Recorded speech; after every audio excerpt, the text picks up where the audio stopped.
lies in wait amidst your dreams, where nothing is ever how it seems. It is a portal to a terrifying world beyond the doorway to nightmare.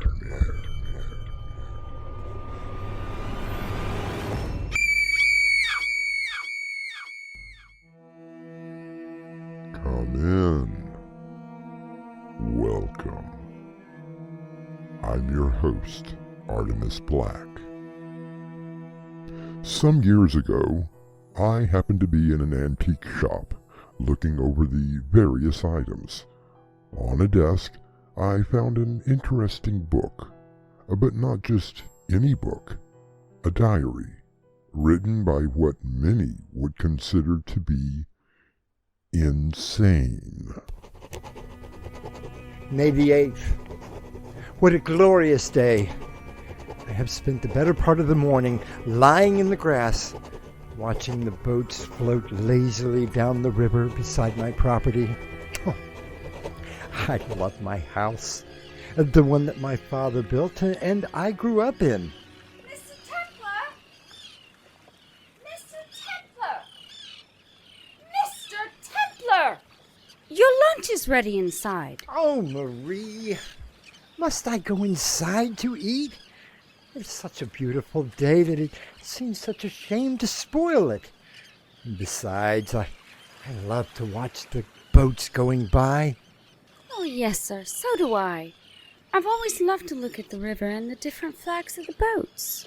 There! Did you see that one?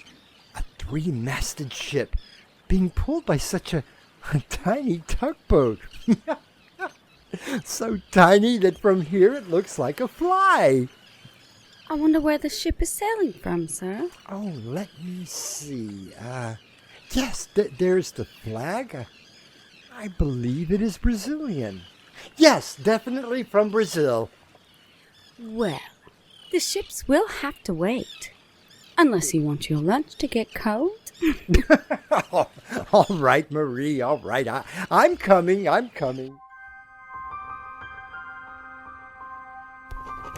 May 16th. For a week now, I've not been myself. I don't know what sort of sickness that I have developed has taken hold of me. My doctor prescribed a tonic, but even that has not helped. Mr. Templar! Oh, yes, I'm coming. I've brought you the medicine you asked for. No. Take it away. Yes. I'm sorry, sir. No, Marie. No, Marie, it's not your fault. I'm not sure what is wrong with me. Perhaps it is, as the doctor suggested. Just a slight case of indigestion. No, it's something more than that. I've had a fever for weeks now, and there's this feeling that I have. Feeling, sir? What kind of feeling? Oh, yesterday I was walking through the forest, down the pathway towards the town. I swear, I felt as if someone or something was right on my heels. I turned quickly, but there was nothing there. Does that sound like indigestion to you?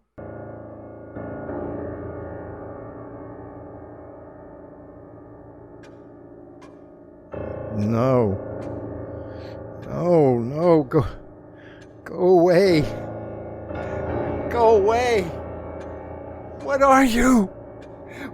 What in God's name are you? Oh! Are you alright?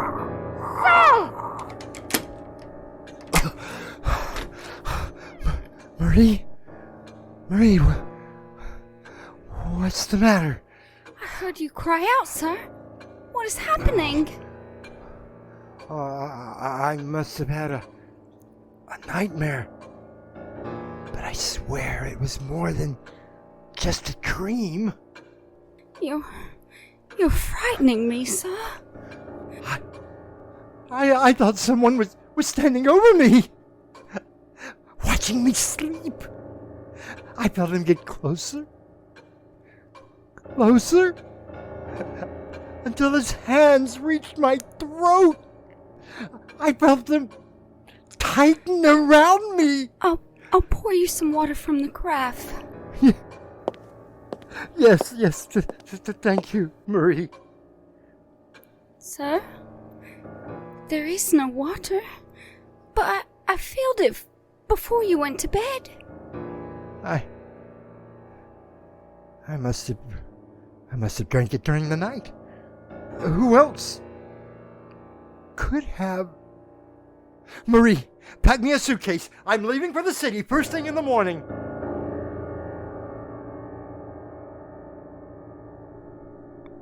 Let me read to you the passage that David Templar wrote. Quote, I struggle madly in the grip of the frightful impotence that paralyzes us in dreams. I try to cry out. I can't. I try to move. I can't. Panting with the most frightful efforts, I try to turn around to fling off this creature who is crushing and choking me. I can't do it, and suddenly I wake up terrified, covered with sweat. I light a candle. I am alone. End quote. I'll return with Act 2 shortly.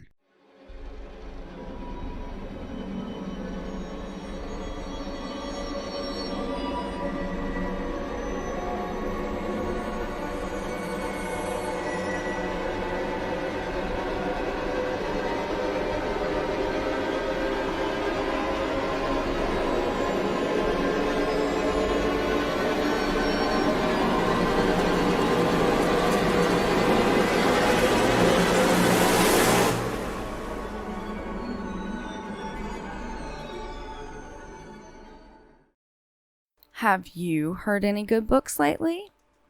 Audiobooks from Winslow Swan, now available on Spotify.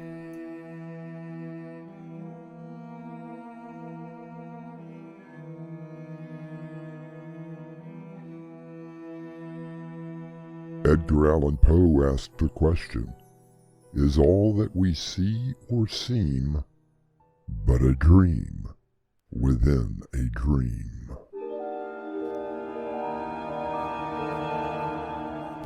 July 2nd. I was cured. After my visit to the country, I returned home with a renewed feeling of joy that almost overwhelmed me. That is, until I saw my driver. He looked pale. When I asked him of his condition, he couldn't explain what was happening to him, only that he had been troubled by restless nights. July 3rd. The sudden sickness has crept upon me. Again!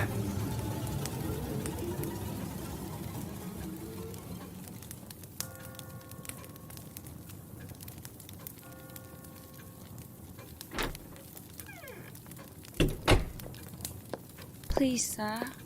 You must go to bed. You really should get some rest. I would like to, Marie. But I'm afraid. Of what, sir? Last night, as I lay in bed, I felt something on my chest. Someone pressing down. I felt lips press against mine, and I could feel my very life force being sucked out like a leech. Then he rose from me, replete, and I awoke so mangled and bruised I could not move. Oh, it must have been a horrible dream. But look at the water carafe. I've experimented with it. I fill it up and go to bed. When I get up, the water is gone. No, No, I must get away again before this thing drives me mad!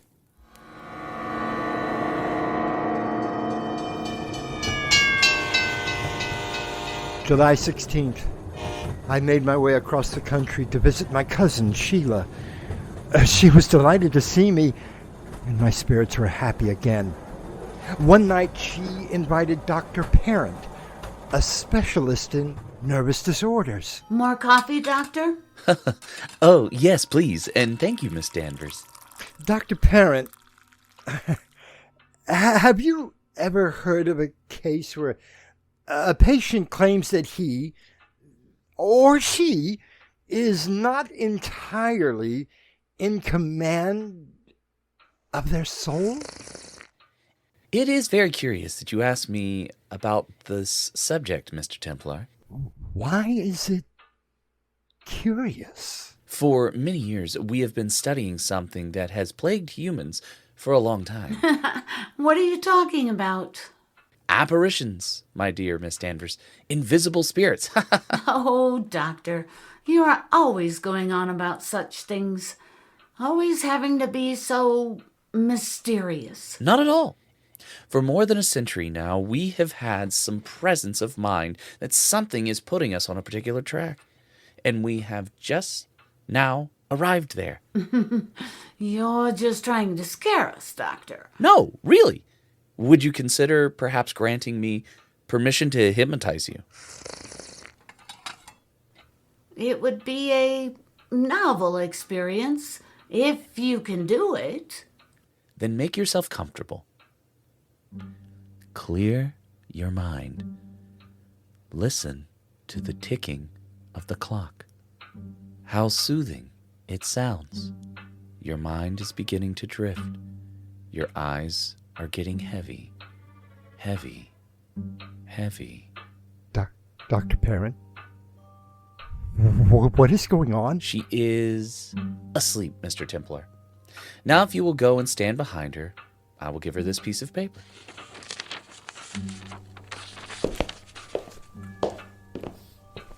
All right, Doctor. I'm here. Now, Miss Danvers, are you asleep? Yes, I'm asleep. In your hand, you are holding a mirror. Can you see it? Yes, I see it. What do you see in the mirror? I see my cousin, David, standing behind me. He's tugging at his earlobe, a nervous habit he has. But how can she see me? She's only holding a blank piece of paper.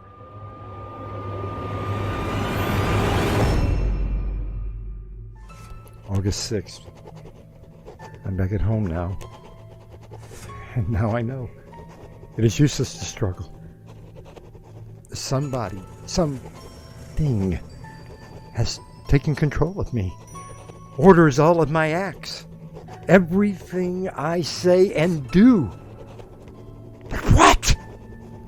What is this thing?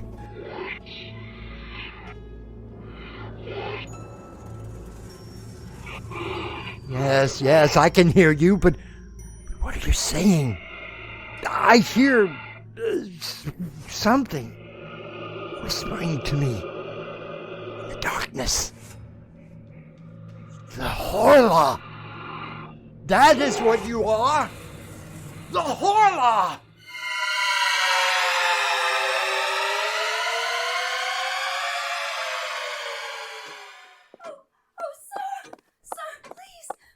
You must help us. Marie, what is going on? All of the servants are angry with each other. They say that the dishes are being broken. The maid blames the cook blames the butler, who in turn blames me. There. Calm yourself. I'm sure that everything will resolve itself. Peaceful in the garden. So peaceful. Ah, the flowers look wonderful and... What is that? That rose. Looks as if some invisible hand is plucking it from the vine and raising it to an invisible nose. No! It cannot be!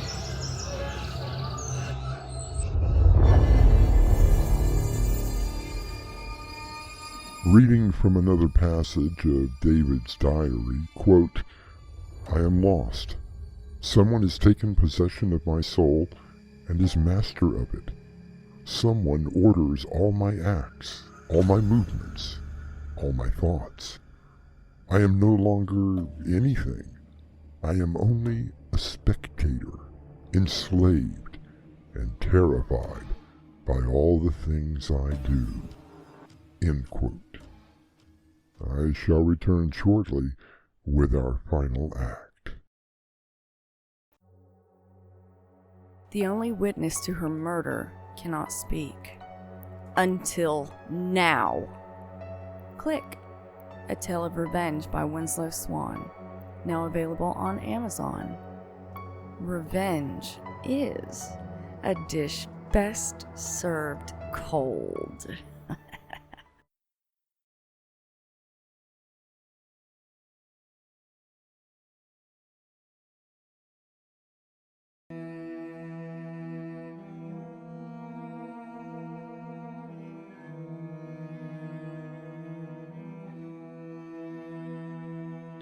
We find David Templar in his room, writing in the diary about the things which have happened to him in the past months. August 17th. I sit here in my room, trying to rationalize this unseen thing that has made me its slave. Do unseen ones exist? Then why is it that since the world began they have never manifested themselves in so unmistakable a fashion as they are now manifesting themselves to me? I have never read of anything like the things that are happening under my roof.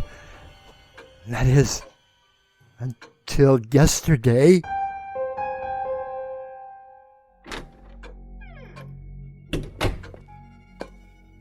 I brought the newspaper, Mr. Templar. Oh, well, thank you, Marie.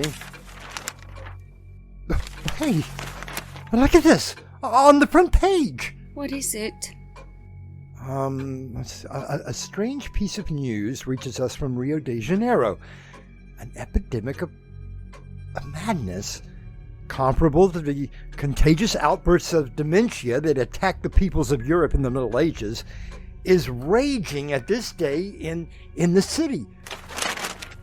People are leaving their houses, deserting their villages, abandoning their fields, declaring themselves to be pursued, possessed, and ordered about like a human herd by certain invisible but tangible beings, vampires of some kind, who feed on their vitality while they sleep, in addition to drinking water without, apparently, touching any other form of food. Quote, Professor Don Pedro Enriquez, accompanied by several learned doctors, has set out to study on the spot the origins and the forms taken by this surprising madness. End quote. What does it mean? I remember. I remember the lovely three-masted Brazilian that sailed past us on the 8th of last May, on her way up the river. The HORLA was on board her, came from over the sea, where his race is born. He saw me. He saw my house, white like the ship, and he jumped from the vessel to the bank. Oh my God, now I know. I understand. The reign of man is at an end.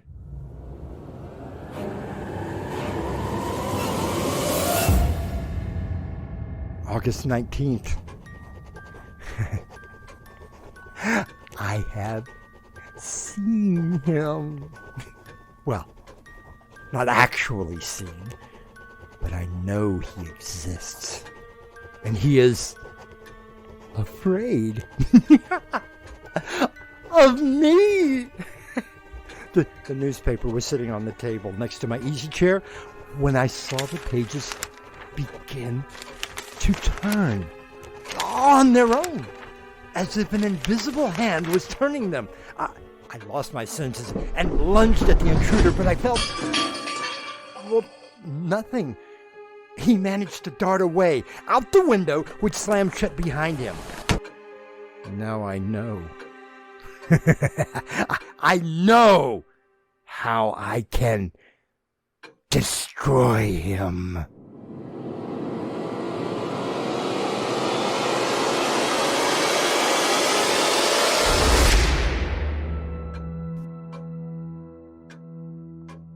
September 10th. I have had steel shutters placed in the windows of my room. A steel door has replaced mine. I will trap this being which has controlled me. Okay, I see you. Pouring the water into a glass. I see your invisible hand picking up the glass and drinking the water.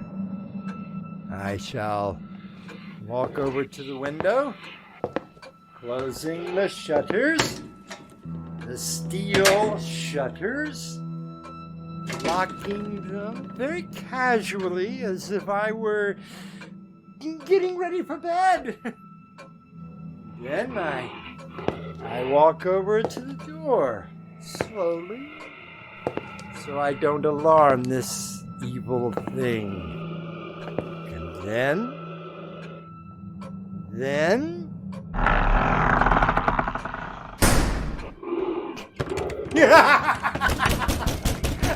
There! I have you! You're trapped in my room! There is no escape! Quickly, run down the stairs where I put the gasoline and matches.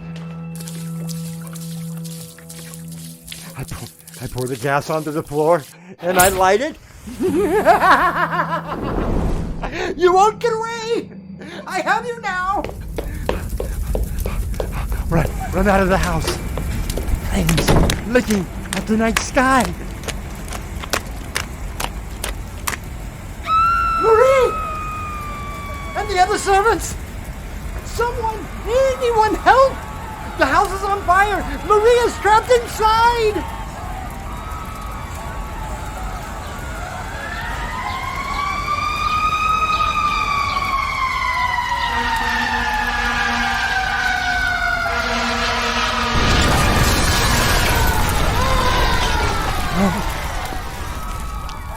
The roof is caved in! Poor Marie. I'm so sorry.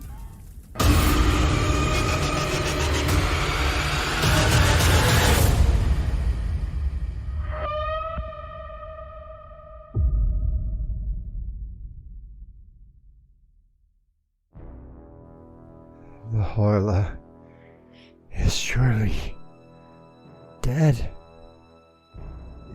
isn't he? Suppose he's not dead. Perhaps only time has power over the invisible and dreadful one. After man comes the HORLA. No, I know. He's not dead. So I must kill myself.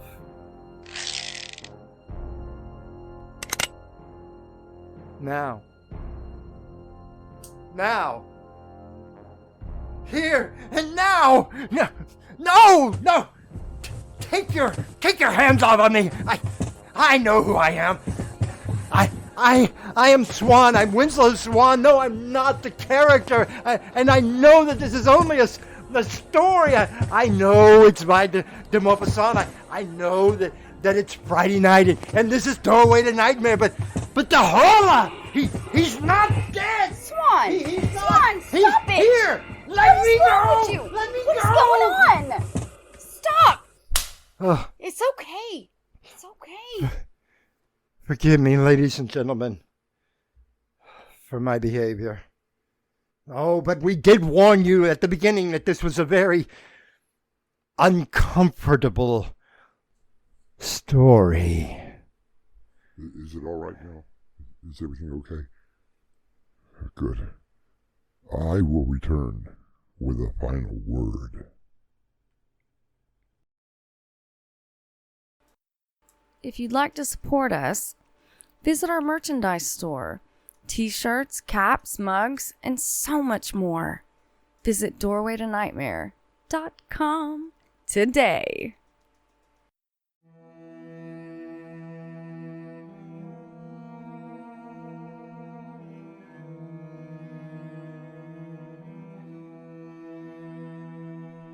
The HORLA was originally published in 1887 by French writer Guy de Maupassant. The word HORLA is not exactly French, but simply a coinage. Charlotte Mandel, who has translated the HORLA for publisher Melville House, suggested in an afterword that the word HORLA is a portmanteau of the French words hors, meaning outside, and la, meaning there, and that le HORLA sounds like the outsider, the outer, the one out there, and can be transliterally interpreted as the what's out there.